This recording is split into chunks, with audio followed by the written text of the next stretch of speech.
Hey, just a couple of little updates on the COVID research. So, one of the ladies who I discovered a few days ago is Dr. Delores Cahill. She's a PhD professor, something like that.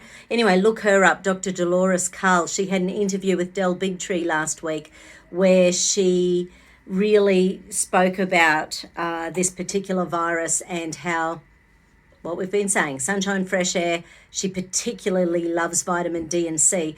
So there was a study in the UK, 68,000 elderly people who were all taking chloroquine for their arthritis.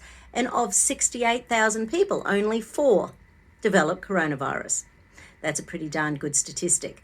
So, and she always recommends her people take things like vitamin C and D as a general course, and zinc, depending on where their nutritional levels are. The other really cool thing was I was listening to Dr. Ben Lynch this morning, and he said a study came out about antioxidant levels. Actually, no, that's a lie. So he said there's a study on inflammation levels.